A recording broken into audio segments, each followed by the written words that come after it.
Hey guys, it's Mark here, and today we'll be revisiting the Xiaomi Redmi S2. So let's get right into it.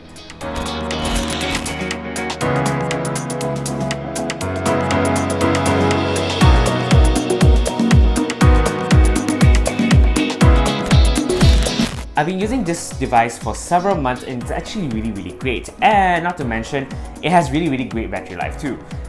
And this device actually comes with a Snapdragon 625, and the one that I have here is actually a 3GB of RAM and 32GB of storage.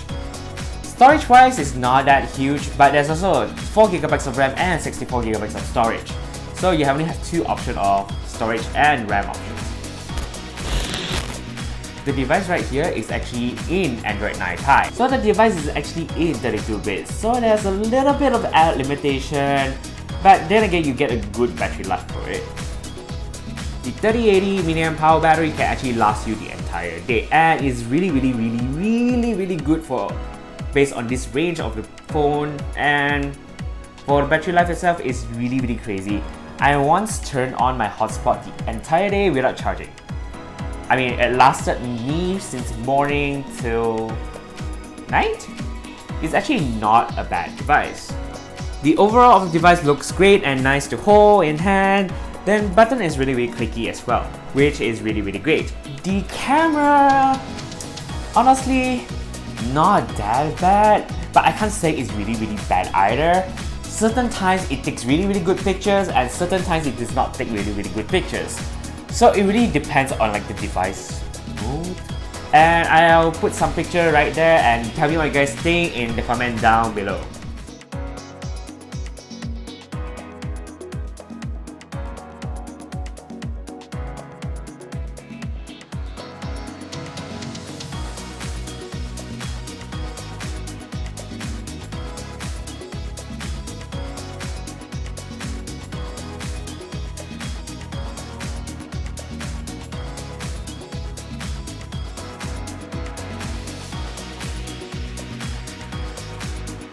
With Android 9 now comes with dark mode. MIUI is actually somehow okay, not really that bad, but it's just okay. The UI is clean and nice, and the UI is pretty close to iOS-like. There's even a side widget screen, the full screen gesture control, which is one of the nicest control I ever used, and app switching can be slow sometimes. Certain apps like Lightroom or some heavy gaming can be quite laggy and really slow. But for app scrolling is not really a nice experience. It can be quite slow sometimes, and not to mention it can be stuck sometimes too. And the downside of this device does not have 5 GHz of Wi-Fi connectivity, so you're stuck with 2.4 GHz with Wi-Fi connectivity. The device displays is in IPS LCD display, not that bad, and you're also stuck with a 720p display, which is also not that bad. But the real annoying part is the automatic brightness really annoys the hell out of me. It dims the screen when I'm in a bright place, and sometimes when you're in a darker place, it's just starting to brighten up the screen. So it's really pissed me off. So I decided to turn the automatic brightness. I'm not sure other people have experienced something like this, but maybe it's just for me. So I've been using manual brightness on the device itself for quite some time.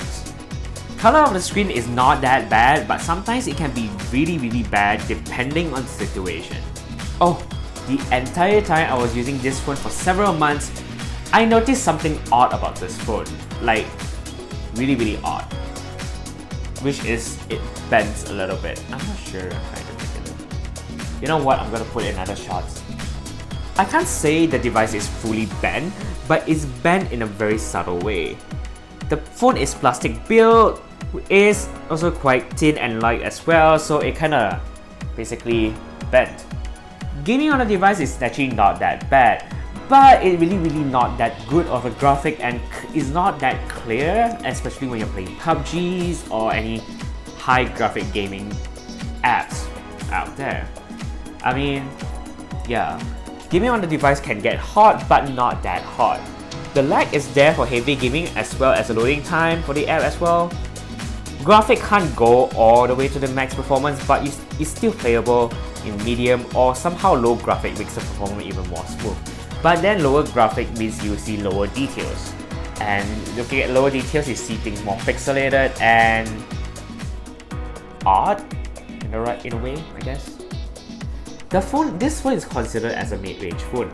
I mean, for a Snapdragon 625, it's actually not that bad.